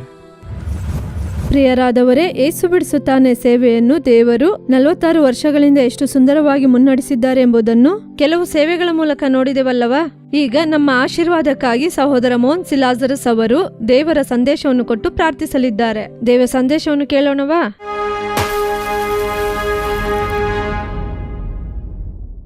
ಪ್ರಿಯರಾದವರೇ, ಯೇಸುಕ್ರಿಸ್ತನ ನಾಮದಲ್ಲಿ ನಿಮಗೆ ನನ್ನ ಪ್ರೀತಿಯ ವಂದನೆಗಳು. ಸೌಖ್ಯವಾಗಿದ್ದೀರಾ? ಸಂತೋಷವಾಗಿ ಇದ್ದೀರಾ? ನಮ್ಮ ಯೇಸು ಬಿಡಿಸುತ್ತಾನೆ ಸೇವೆಯಲ್ಲಿ 46 ವರ್ಷಗಳು ದೇವರು ನಡೆಸಿಕೊಂಡು ಬಂದ ಕಾರ್ಯಗಳಲ್ಲಿ ಕೆಲವೊಂದು ಕಾರ್ಯಗಳನ್ನು ನಿಮಗೆ ತೋರಿಸಿದರಲ್ಲವ? ದೇವರು ಯಾವ ಸೇವೆಗಳನ್ನು ಕೊಟ್ಟು ಹೇಗೆ ನಡೆಸಿದರು ಎಂಬುದಾಗಿ. ದೇವರು ಮೊದಲು ಪ್ರಾರ್ಥನಾ ಗುಂಪನ್ನು ಆರಂಭಿಸಿದರು, ಮಕ್ಕಳ ಸೇವೆಯನ್ನು ಕೊಟ್ಟರು, ಪತ್ರಿಕೆ ಸೇವೆಯನ್ನು ಕೊಟ್ಟರು, ಪೌಳಿಯೊಡಕಿನ ಪ್ರಾರ್ಥನೆಯನ್ನು ಆರಂಭಿಸುವಂತೆ ಮಾಡಿದರು, ಯವನಸ್ಥರ ಸೇವೆಯನ್ನು ಕೊಟ್ಟರು, ಮಿಷನರಿ ಸೇವೆಯನ್ನು ಕೊಟ್ಟರು, ಗ್ರಾಮಗಳಿಗೆ ಸುವಾರ್ತೆಯನ್ನು ಸಾರುವಂತೆ ಕಟ್ಟಲೆ ಕೊಟ್ಟು ಅದನ್ನು ನೆರವೇರಿಸಲು ಕೃಪೆ ಕೊಟ್ಟರು, ಆಕಾಶವಾಣಿ ಸೇವೆಯನ್ನು ಕೊಟ್ಟರು, ಟಿವಿ ಸೇವೆಯನ್ನು ಕೊಟ್ಟರು. ಈ ರೀತಿ ವಿಧ ವಿಧವಾಗಿ ಆತನ ರಾಜ್ಯವನ್ನು ಕಟ್ಟುವುದಕ್ಕೆ ಕೃಪೆಯಿಂದ ಈ ಸೇವೆಯನ್ನು ಉಪಯೋಗಿಸುತ್ತಾ ಇದ್ದಾರಲ್ಲ. ಇದಕ್ಕೆಲ್ಲ ಏನು ಕಾರಣ?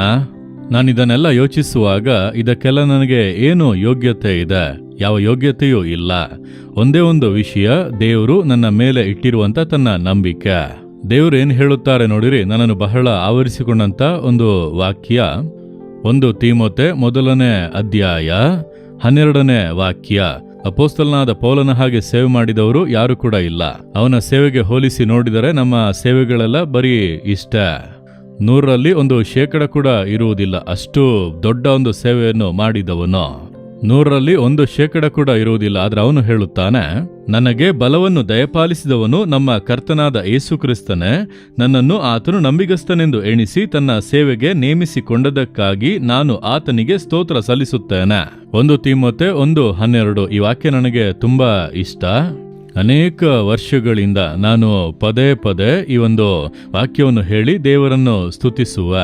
ದೇವರೇ, ನೀವು ನನ್ನನ್ನು ಬಲಪಡಿಸುತ್ತಾ ಇದ್ದೀರಿ, ನನ್ನನ್ನು ನಂಬಿಗಸ್ತನು ಎಂಬುದಾಗಿ ಎಣಿಸಿ ಸೇವೆಗೆ ನೀವು ನೇಮಿಸಿದಿರಲ್ಲವಾ?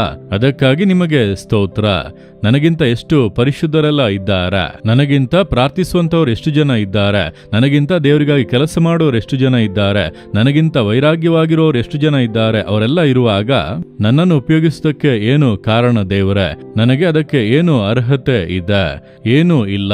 ನಂಬಿಗಸ್ತನು ಎಂದು ಎಣಿಸಿ ಇವನು ನಂಬಿಗಸ್ತನಾಗಿ ಮಾಡುತ್ತಾನೆಂಬುದಾಗಿ ನಂಬಿ ಈ ಸೇವೆಯನ್ನು ಏರ್ಪಡಿಸಿದನು.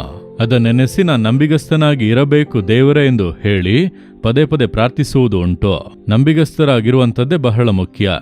ನೀವು ಅರಣ್ಯಕಾಂಡ 12ನೇ ಅಧ್ಯಾಯ 7ನೇ ವಾಕ್ಯವನ್ನು ಓದಿದರೆ, ಮೋಶೆ ಎಂಬ ತನ್ನ ಸೇವಕನ ಕುರಿತು ದೇವರೇ ಸಾಕ್ಷಿ ಕೊಡುತ್ತಾರೆ. ನನ್ನ ಸೇವಕನಾದ ಮೋಶೆಯು ನನ್ನ ಮನೆಯಲ್ಲೆಲ್ಲ ನಂಬಿಗಸ್ತನು. ಅವನು ನಂಬಿಗಸ್ತನಾಗಿ ನಡೆದುಕೊಳ್ಳುವನು, ನಾನು ಏನು ಹೇಳುತ್ತೇನೋ ಹಾಗೆ ಮಾಡುತ್ತಾನೆ ಎಂದು ದೇವರು ಸಾಕ್ಷಿ ಕೊಡುತ್ತಾರೆ. ನಾನು ನಂಬಿಗಸ್ತನು ಎಂಬುದಾಗಿ ಮೋಶೆ ಹೇಳಲಿಲ್ಲ, ಮನುಷ್ಯರಲ್ಲ, ಕರ್ತನು. ಇದನ್ನೇ ನಾನು ಬಯಸುತ್ತೇನೆ. ಬೇರೆ ಯಾವುದೇ ಎದುರು ನೋಡುವಿಕೆ ನನಗೆ ಈ ಸೇವೆಯಲ್ಲಿ ಇಲ್ಲ. ನನ್ನ ದೇವರು ನನ್ನ ವಿಷಯವಾಗಿ ಸಾಕ್ಷಿ ಕೊಡಬೇಕು. ನೀನು ನಂಬಿಗಸ್ತನಾದ ಒಬ್ಬ ವ್ಯಕ್ತಿಯಾಗಿ ಸೇವೆಯನ್ನು ನೆರವೇರಿಸಿದೆ ಎಂಬುದಾಗಿ. ಅದೊಂದೇ ನನ್ನ ಇಷ್ಟ. ಪದೇ ಪದೇ ಅದಕ್ಕಾಗಿ ಒಪ್ಪಿಸಿಕೊಟ್ಟು ನಾನು ಪ್ರಾರ್ಥಿಸುವಂಥದ್ದು ಉಂಟು. ಯೇಸುವಿನ ಕುರಿತಾಗಿ ನೋಡಿರಿ, ಇಬ್ರಿಯರಿಗೆ 3ನೇ ಅಧ್ಯಾಯ ಮೊದಲ 2 ವಾಕ್ಯಗಳಲ್ಲಿ ನೋಡುವಾಗ ಆ ವಾಕ್ಯದಲ್ಲಿ ಏನು ಹೇಳಲ್ಪಟ್ಟಿದೆ, ಮೋಶೆಯು ಯಾವ ರೀತಿಯಾಗಿ ದೇವರ ಮನೆಯಲ್ಲಿ ನಂಬಿಗಸ್ತನಾಗಿ ಇದ್ದನೋ ಅದೇ ರೀತಿ ಯೇಸು ಕ್ರಿಸ್ತನು ಆತನನ್ನು ಕಳುಹಿಸಿದಂಥ ತಂದೆಗೆ ನಂಬಿಗಸ್ತನಾಗಿದ್ದು ಸೇವೆಯನ್ನು ನೆರವೇರಿಸಿದನು ಎಂಬುದಾಗಿ ನೋಡುತ್ತೇವೆ. ಹಾಗಾದರೆ ನನ್ನ ಇಷ್ಟದಂತೆ ಮಾಡುವುದಲ್ಲ ಸೇವೆ, ಆತನು ಹೇಳುವುದಕ್ಕೆ ನಂಬಿಗಸ್ತನಾಗಿ ಇದ್ದು ಅದನ್ನು ನೆರವೇರಿಸುವುದನ್ನೇ ಕರ್ತನು ಬಯಸುತ್ತಾನೆ. ಅದಕ್ಕಾಗಿ ನನ್ನನ್ನು ಒಪ್ಪಿಸಿಕೊಟ್ಟು ಪದೇ ಪದೇ ಪ್ರಾರ್ಥನೆ ಮಾಡುವೆ. ಹೆಚ್ಚಿನ ಅಂಶ ದಿನ ಪ್ರಾರ್ಥಿಸುತ್ತೇನೆ. ನನ್ನನ್ನು ಒಪ್ಪಿಸಿಕೊಡುತ್ತೇನೆ ನಿಮ್ಮ ಚಿತ್ತವನ್ನು ನೆರವೇರಿಸಲು, ನಿಮಗೆ ಇಷ್ಟವಾದನ್ನು ಮಾಡಲು, ನಿಮಗೆ ಪ್ರಿಯವಾಗಿರಲು ನನ್ನನ್ನು ಒಪ್ಪಿಸಿಕೊಡುತ್ತೇನೆ. ಯಾಕೆಂದರೆ ನನ್ನನ್ನು ನಂಬಿಗಸ್ತನು ಎಂಬುದಾಗಿ ಎಣಿಸಿಯೇ ಈ ಸೇವೆಗೆ ನೇಮಿಸಿದ್ದಾನೆ. ಆ ನಂಬಿಕೆಯನ್ನು ನಾನು ಕೆಡಿಸಿ ಬಿಡಬಾರದು. ದೇವರೇ ನನ್ನ ಮೇಲೆ ನಂಬಿಕೆಯನ್ನು ಇಟ್ಟು ಈ ಸೇವೆಯನ್ನು ಕೊಟ್ಟಿರಲ್ಲ, ಅದಕ್ಕೆ ಯಾವುದೇ ರೀತಿ ಹಾನಿಯನ್ನು ನಾನು ಉಂಟು ಮಾಡಬಾರದು. ನನಗೆ ಕೃಪೆ ಕೊಡಿ ಎಂದು ಅದಕ್ಕಾಗಿ ನಾನು ಪ್ರಾರ್ಥಿಸುವುದು ಉಂಟು. ನನಗೆ ಪ್ರಿಯರಾದವರ, ನಿಮ್ಮ ಜೀವಿತದಲ್ಲಿ ಕೂಡ ನಂಬಿಗಸ್ತರಾಗಿ ನಡೆದುಕೊಳ್ಳಲು ಅರ್ಪಿಸಿಕೊಳ್ಳಿರಿ. ಇದು ಎಲ್ಲರಿಗೂ ಸಾಮಾನ್ಯವಾಗಿ ಹೇಳಲ್ಪಟ್ಟ ಒಂದು ಸತ್ಯವಾಗಿದೆ. ಮತ್ತಾಯ 25ನೇ ಅಧ್ಯಾಯ 21ನೇ ವಾಕ್ಯದಲ್ಲಿ ದೇವರಾದ ಯೇಸು ಒಂದು ಪ್ರಮುಖವಾದ ವಿಷಯವನ್ನು ಹೇಳುತ್ತಾನೆ. ಮತ್ತಾಯ 25ನೇ ಅಧ್ಯಾಯವನ್ನು ಓದುವಾಗ ಯೇಸುವಿನ ಬರಣದ ಕುರಿತಾಗಿ 3 ಮುಖ್ಯವಾದ ಘಟನೆಗಳನ್ನು ದೇವರಲ್ಲಿ ಸೂಚಿಸಿ ಹೇಳುತ್ತಾರೆ. ಒಂದು, ಮೊದಲಗಿತ್ತಿಯನ್ನು ಸಂಧಿಸುವಂತ ಮೊದಲಿಂಗನಾಗಿ ಬರುತ್ತಾನೆ. ಎರಡನೆಯದಾಗಿ ತನ್ನ ಸೇವಕರನ್ನು ಸಂಧಿಸುವ ಯಜಮಾನನಾಗಿ ಬರುತ್ತಾನೆ. ಮೂರನೆಯದಾಗಿ ಲೋಕದ ನ್ಯಾಯವನ್ನು ತೀರಿಸುವಂತ ನ್ಯಾಯಾಧೀಶನಾಗಿ ಸಿಂಹಾಸನದಲ್ಲಿ ಕೂರುವನು. ಇದು ಮತ್ತಾಯ 25ನೇ ಅಧ್ಯಾಯದಲ್ಲಿ ದೇವರು ಹೇಳಿರುವಂತ ಸತ್ಯ. ಅದರಲ್ಲಿ 21ನೇ ವಾಕ್ಯವೇ ಬಹಳ ಮುಖ್ಯವಾದದ್ದು. ಅವನ ದಣಿಯು ಬಲ, ನಂಬಿಗಸ್ತನಾದ ಒಳ್ಳೆ ಆಳು ನೀನು. ಸ್ವಲ್ಪ ಕೆಲಸದಲ್ಲಿ ನಂಬಿಗಸ್ತನಾಗಿದ್ದಿ, ದೊಡ್ಡ ಕೆಲಸದಲ್ಲಿ ನಿನ್ನನ್ನು ಇಡುತ್ತೇನೆ. ನಿನ್ನ ದಣಿಯ ಸೌಭಾಗ್ಯದಲ್ಲಿ ಸೇರು ಅಂದನು. ನೋಡಿರಿ, ಒಳ್ಳೆಯ ಸೇವಕನು, ಒಳ್ಳೆ ನಂಬಿಗಸ್ತನಾದಂಥ ಸೇವಕನು. ದೇವರು ಬರುವಾಗ ಸೇವಕರನ್ನು ಯಾವ ರೀತಿ ಕರೆಯುತ್ತಾರೆ? ವರ ಹೊಂದಿದಂಥ ಸೇವಕನೇ ಎಂದು ಕರೆಯುವರ? ಇಲ್ಲ. ಮಾಡರೇಟರ್ ಅಥವಾ ಬಿಷಪ್, ರೆವರೆಂಡ್ ಅಥವಾ ಡಾಕ್ಟರ್ ಎಂದು ಕರೆಯುತ್ತಾರಾ? ಇಲ್ಲ. ಪ್ರವಾದಿಯೇ, ದೊಡ್ಡ ಹಿರಿಯ ಬೋಧಕರೇ ಎಂದು ಕರೆಯುತ್ತಾರಾ? ಇಲ್ಲ. ನಂಬಿಗಸ್ತನಾದ ಒಳ್ಳೆ ಆಳ, ಕೊಟ್ಟಂತ ಕೆಲಸದಲ್ಲಿ ನೀನು ನಂಬಿಗಸ್ತನಾಗಿ ಉತ್ತಮನಾಗಿ ಇದ್ದೆಯಾ ಅದನ್ನೇ ನೋಡುತ್ತಾರೆ. ಅದಕ್ಕೆ ನನ್ನನ್ನು ಒಪ್ಪಿಸಿಕೊಟ್ಟು ಕೆಲವರು ಕೇಳುತ್ತಾರೆ, ನೀವೇನು ಎದುರು ನೋಡುತ್ತೀರಿ, ಯಾಕೆ ಸೇವೆ ಮಾಡುತ್ತೀರಿ ಎಂದು. ನನಗೆ ಬೇರೆ ಯಾವುದೇ ಎದುರು ನೋಡುವಿಕೆ ಇಲ್ಲ. ನನಗಿರುವಂಥದ್ದು ಒಂದೇ ಒಂದು ಎದುರು ನೋಡುವಿಕೆ. ಈ ವಾಕ್ಯದ ಪ್ರಕಾರ ನಾನು ಒಮ್ಮೆ ಯೇಸುವನ್ನು ಸಂಧಿಸುವಾಗ, ಒಂದು ವೇಳೆ ಮರಣ ಸಂಭವಿಸಿದರೂ ಅಥವಾ ಆತನ ಬರುಣದಲ್ಲಿ ಆತನನ್ನು ಸಂಧಿಸುವಾಗ, ಯೇಸು ನನ್ನನ್ನು ನೋಡುವಾಗ ಒಳ್ಳೆ ನಂಬಿಗಸ್ತನಾದಂಥ ಒಳ್ಳೆ ಆಳು ನೀನು ಎಂಬುದಾಗಿ ಒಂದು ಮಾತನ್ನು ಹೇಳಬೇಕು. ಈ ಒಂದು ಮಾತನ್ನು ಯೇಸುವಿನಿಂದ ಕೇಳಬೇಕೆಂದು ನಾನು ಸೇವೆ ಮಾಡುತ್ತೇನೆ. ಬೇರೆ ಯಾವ ಆಸೆ ಯೋಚನೆಗಳು ನನಗೆ ಇಲ್ಲ. ದೇವರಿಗೆ ಅದು ಗೊತ್ತು. ಅದಕ್ಕೆ ನಾನು ಪ್ರಯಾಸ ಪಡುತ್ತೇನೆ, ಒಪ್ಪಿಸಿಕೊಡುತ್ತೇನೆ, ಪ್ರಾರ್ಥಿಸುತ್ತೇನೆ. ಯಾಕೆಂದರೆ ನನ್ನನ್ನು ನಂಬಿಗಸ್ತನೆಂದು ಎಣಿಸಿಯೇ ಈ ಸೇವೆಗೆ ಆತನು ನೇಮಿಸಿದನು. ಹಾಗಾದ್ರೆ ನಾನು ಆತನನ್ನು ಸಂಧಿಸುವಾಗ ಆತನು ಅದನ್ನೇ ತಾನು ಹೇಳುವನು, ನಂಬಿಗಸ್ತನಾದ ಒಳ್ಳೆ ಆಳು ನೀನು. ಅದಕ್ಕೆ ನಾನು ಪಾತ್ರನಾಗಿ ಇರಬೇಕಲ್ಲ, ನಂಬಿಗಸ್ತನಾಗಿದ್ದೇನಾ ಎಂಬುದಾಗಿ ನನ್ನನ್ನೇ ಪರೀಕ್ಷಿಸಿಕೊಂಡು ಕಣ್ಣೀರಿನಿಂದ ಪ್ರಾರ್ಥನೆ ಮಾಡುವುದು ಉಂಟು. ನಿಮ್ಮನ್ನು ಯೋಚಿಸಿ ನೋಡಿರಿ, ನೀವು ನಂಬಿಗಸ್ತರಾಗಿ ಇದ್ದೀರಾ? ನಿಮ್ಮನ್ನು ರಕ್ಷಿಸಿದಂಥ ದೇವರಿಗೆ, ಆರಿಸಿಕೊಂಡಂಥ ದೇವರಿಗೆ ನಂಬಿಗಸ್ತರಾಗಿದ್ದೀರಾ? ನಿಮ್ಮ ಪ್ರಾರ್ಥನೆಯಲ್ಲಿ, ಪರಿಶುದ್ಧತೆಯಲ್ಲಿ, ಸತ್ಯವೇದವನ್ನು ಧ್ಯಾನಿಸುವುದರಲ್ಲಿ, ಸೇವೆಯಲ್ಲಿ ಒಳಗಾಗುವುದರಲ್ಲಿ ನಂಬಿಗಸ್ತರಾಗಿದ್ದೇವಾ ಎಂದು ಯೋಚಿಸಿ ನೋಡಿರಿ. ನಮ್ಮ ಕೆಲಸದಲ್ಲಿ, ಕುಟುಂಬದ ಜವಾಬ್ದಾರಿಯಲ್ಲಿ, ಸೇವೆಯಲ್ಲಿ ನಂಬಿಗಸ್ತರಾಗಿದ್ದೇವಾ? ಅದನ್ನು ಯೋಚಿಸಿ ನೋಡಿರಿ. ದೇವರು ನಮಗೆ ಯಾವ ಜವಾಬ್ದಾರಿಯನ್ನು ಕೊಟ್ಟಿದ್ದಾರೋ ಅದರಲ್ಲಿ ನಂಬಿಗಸ್ತರಾಗಿರುವುದು. ಕುಟುಂಬದಲ್ಲಿ ನಂಬಿಗಸ್ತತೆ ಅವಶ್ಯ, ಕೆಲಸದಲ್ಲಿ ನಂಬಿಗಸ್ತತೆ ಅವಶ್ಯ, ವ್ಯವಹಾರದಲ್ಲಿ ನಂಬಿಗಸ್ತತೆ ಅವಶ್ಯ, ಸೇವೆಯಲ್ಲಿ ನಂಬಿಗಸ್ತತೆ ಅವಶ್ಯ. ಯಾವುದೇ ಕಾರ್ಯವಾಗಿದ್ದರೂ ನಂಬಿಗಸ್ತನಾದ ವ್ಯಕ್ತಿ ಮಾತ್ರವೇ ದೇವರ ಪರಿಪೂರ್ಣ ಆಶೀರ್ವಾದವನ್ನು ಹೊಂದಲು ಸಾಧ್ಯ ಎಂದು ವಾಕ್ಯ ಹೇಳುತ್ತದೆ. ನೀವು ನಂಬಿಗಸ್ತರಾಗಿದ್ದರೆ ದೇವರು ನಿಮ್ಮನ್ನು ಆಶೀರ್ವದಿಸುತ್ತಲೇ ಇರುವರು. ಇದುವೇ ನಾನು ಆತನ ಬಳಿ ಕಲಿತುಕೊಂಡಂತ ಒಂದು ಕಾರ್ಯ. ಈ ಸೇವೆ ಇಷ್ಟು ಬೆಳೆದು ವೃದ್ಧಿ ಆಗುವುದಕ್ಕೂ, ಇಷ್ಟು ಆಶೀರ್ವಾದವಾಗಿರುವುದಕ್ಕೆ ಕಾರಣ ಅದುವೇ. ನಾನು ಪದೇ ಪದೇ ನಂಬಿಗಸ್ತನಾಗಿರುವುದಕ್ಕೆ ಅರ್ಪಿಸಿಕೊಂಡು ದೇವರು ಕರೆದಂತ ಉದ್ದೇಶವನ್ನು ನೆರವೇರಿಸುವುದಕ್ಕೆ ನಾನು ಪದೇ ಪದೇ ನೆನಪಿಗೆ ತಂದು ಅರ್ಪಿಸಿ ಪ್ರಾರ್ಥನೆ ಮಾಡುವೆ. ನೀವು ಕೂಡ ಅರ್ಪಿಸಿಕೊಳ್ಳಿರಿ. ನಿಮ್ಮ ಮೂಲಕ ದೇವರು ಮಹತ್ ಕಾರ್ಯಗಳನ್ನು ಮಾಡುವರು. ಇಂದು ಹೇಳುವಿರಾ, ದೇವರೇ, ನಾನು ನಂಬಿಗಸ್ತನಾಗಿರಲು ಒಪ್ಪಿಸಿಕೊಡುತ್ತೇನೆ. ಎಲ್ಲಾದರೂ ನಂಬಿಗಸ್ತತೆಯಲ್ಲಿ ನಾನು ಕೊರತೆ ಉಳ್ಳವನಾಗಿದ್ದರೆ ಕ್ಷಮಿಸಿರಿ, ಆ ಪಾಪಗಳನ್ನು ಕ್ಷಮಿಸಿರಿ ಎಂದು ಪ್ರಾರ್ಥನೆ ಮಾಡಿರಿ. ಆಗ ದೇವರು ಕೃಪೆ ಕೊಡುವರು. ಹಾಗೆ ಕಣ್ಣುಗಳನ್ನು ಮುಚ್ಚಿ, ದೇವರೇ, ನೀವು ನಂಬಿಗಸ್ತನಾದ ದೇವರು, ನಮ್ಮಿಂದ ನಂಬಿಗಸ್ತತೆಯನ್ನು ನೀವು ಎದುರು ನೋಡುತ್ತೀರಿ. ನಂಬಿಗಸ್ತನಾಗಿ ಉತ್ತಮವಾಗಿ ಸೇವೆಯನ್ನು ನೆರವೇರಿಸುತ್ತೇನೆ ಎಂದು ಈ ಸೇವೆಗೆ ನನ್ನನ್ನು ನೇಮಿಸಿ ಯೇಸು ಬಿಡಿಸುತ್ತಾನೆ ಎಂಬ ಸೇವೆಯನ್ನು ನೀವು ರೂಪಿಸಿ ನನ್ನನ್ನು ಆ ಜವಾಬ್ದಾರಿಗೆ ತಂದು ನೀವು ಅದನ್ನು ಮಾಡುವಂತೆ ಹೇಳಿದಿರಿ. ನನಗೆ ಆದಷ್ಟು ಮಟ್ಟಿಗೆ ನಂಬಿಗಸ್ತನಾಗಿ ಉತ್ತಮವಾಗಿ ಪ್ರಯಾಸ ಪಟ್ಟೆನು. ಕೊರತೆಗಳನ್ನು ಕ್ಷಮಿಸಿರಿ, ತಪ್ಪುಗಳನ್ನು ಕ್ಷಮಿಸಿರಿ. 100ಕ್ಕೆ 100 ತಪ್ಪಿಲ್ಲದೆ ನಿಮ್ಮ ಸೇವೆಗಳನ್ನು ನೆರವೇರಿಸಲು ಮತ್ತೊಂದು ಬಾರಿ ಈ ದಿನವೂ ಕೂಡ ನನ್ನನ್ನು ಸಮರ್ಪಿಸುತ್ತೇನೆ. ದೇವರೇ, ಈ ವಾಕ್ಯಗಳನ್ನು ಕೇಳಿದಂತ ಈ ಮಗನು, ಈ ಮಗಳು ನಿಮಗೆ ನಂಬಿಗಸ್ತರಾಗಿರಲು ತಮ್ಮನ್ನು ಅರ್ಪಿಸಿಕೊಳ್ಳುವಂತೆ ಕೃಪೆ ಕೊಡಿರಿ. ನಂಬಿಗಸ್ತತೆಗೆ ತಮ್ಮನ್ನು ಒಪ್ಪಿಸಿಕೊಳ್ಳಲು ಕೃಪೆ ಕೊಡಿರಿ. ಎಲ್ಲ ಅಪನಂಬಿಗಸ್ತತೆಗಳು ನೀಗಿ ಹೋಗಲಿ. ದೇವರ ಕರವು ಈಗ ಮುಟ್ಟುತ್ತಿರುವುದಕ್ಕಾಗಿ ವಂದನೆ. ನಂಬಿಗಸ್ತನೇ ಪರಿಪೂರ್ಣ ಆಶೀರ್ವಾದವನ್ನು ಹೊಂದಿಕೊಳ್ಳುವನೆಂದು ಹೇಳಿದ್ದೀರಿ. ನಂಬಿಗಸ್ತತೆಯಿಂದ ನೀತಿಯಿಂದ ಜೀವಿಸಲು ತಮ್ಮನ್ನು ಅರ್ಪಿಸಿದ್ದರಿಂದ ಈ ಮಕ್ಕಳಿಗೆ ಪರಿಪೂರ್ಣ ಆಶೀರ್ವಾದ ಉಂಟಾಗಲಿ. ಯಾವುದೇ ಕೊರತೆ ಇಲ್ಲದೆ ಪರಿಪೂರ್ಣವಾಗಿ ಆಶೀರ್ವದಿಸಿ. ಕರ್ತನು ಆ ರೀತಿ ಆಶೀರ್ವದಿಸಿದ್ದಕ್ಕಾಗಿ ಸ್ತೋತ್ರ, ಸ್ತೋತ್ರ. ಯೇಸುವಿನ ನಾಮದಲ್ಲಿ ಪ್ರಾರ್ಥಿಸುತ್ತೇವೆ. ಆಮೇನ್, ಆಮೇನ್. ಪ್ರಿಯರಾದವರೇ, ನಂಬಿಗಸ್ತರಾಗಿ ನಡೆದುಕೊಳ್ಳಲು ಯಾವಾಗಲೂ ಕೂಡ ನಿಮ್ಮ ಹೃದಯವನ್ನು ನೀವು ಸಿದ್ಧವಾಗಿ ಇಟ್ಟುಕೊಳ್ಳಬೇಕು. ಅದಕ್ಕಾಗಿ ಪ್ರಾರ್ಥಿಸಬೇಕು. ನಿಮ್ಮ ಜೀವಿತದಲ್ಲಿ ದೇವರು ನಿಮ್ಮನ್ನು ಯಾವ ಜಾಗದಲ್ಲಿ ಇಟ್ಟಿದ್ದಾರೋ, ಯಾವ ಜವಾಬ್ದಾರಿಯನ್ನು ಕೊಟ್ಟಿದ್ದಾರೋ ಅದರಲ್ಲಿ ನಂಬಿಗಸ್ತರಾಗಿರಬೇಕು. ಮುಖ್ಯವಾಗಿ ಸೇವಕರುಗಳು ಸೇವೆಯಲ್ಲಿ, ಹಣದ ಕಾರ್ಯದಲ್ಲಿ, ಸೇವೆಯನ್ನು ನಿರ್ವಹಣೆ ಮಾಡುವುದರಲ್ಲಿ, ಪ್ರಸಂಗದಲ್ಲಿ, ಪ್ರಾರ್ಥನೆ ಮಾಡುವುದರಲ್ಲಿ ನಂಬಿಗಸ್ತರಾಗಿರಲು ಅರ್ಪಿಸಬೇಕು. ನಾವು ಹಣದ ವಿಷಯದಲ್ಲಿ ನಂಬಿಗಸ್ತರಾಗಿಲ್ಲದೇ ಇದ್ದರೆ ದೇವರು ನಮ್ಮನ್ನು ಆಶೀರ್ವದಿಸಲು ಆಗುವುದಿಲ್ಲ. ನಮ್ಮ ನಂಬಿ ಸೇವೆಯ ಜವಾಬ್ದಾರಿಗಳನ್ನು ಕೊಡಲು ಆಗುವುದಿಲ್ಲ. ಅದಕ್ಕೆ ನಮ್ಮನ್ನು ಅರ್ಪಿಸಿಕೊಂಡರೆ ಪರಿಪೂರ್ಣ ಆಶೀರ್ವಾದವನ್ನು ಹೊಂದಿಕೊಳ್ಳಬಹುದು. ಅದಕ್ಕೆ ನಾನು ಯೇಸು ಬಿಡಿಸುತ್ತಾನೆ ಸೇವೆಯು ಸಾಕ್ಷಿಯಾಗಿದ್ದೇವೆ. ಕರ್ತನ ಕೃಪೆಯು ನಿಮ್ಮೊಂದಿಗಿದ್ದು ನಿಮ್ಮನ್ನು ಹಾಗೆ ಮುನ್ನಡೆಸಲಿ. ಆಮೇನ್. ಪ್ರಿಯರಾದವರೇ, ಇಂದಿನ ಕಾರ್ಯಕ್ರಮವು ನಿಮಗೆ ಬಹಳ ಪ್ರಯೋಜನವಾಗಿತ್ತೆಂದು ನಾವು ನಂಬುತ್ತೇವೆ. ನೀವು ಹೊಂದಿದ ಮೇಲುಗಳನ್ನು ನಮಗೆ ತಿಳಿಸಲು ಮರೆಯಬೇಡಿ. ಮುಂದಿನ ಸಂಚಿಕೆಯಲ್ಲಿ ನಿಮ್ಮನ್ನು ಸಂಧಿಸುವವರೆಗೂ ದೇವರ ಕೃಪೆ ನಿಮ್ಮೊಂದಿಗೆ ಇರಲಿ. For further details and prayer support, contact Jesus Redeems Ministries, Nallumavadi, Tuticorin District, 628211. Our phone number 04435454545.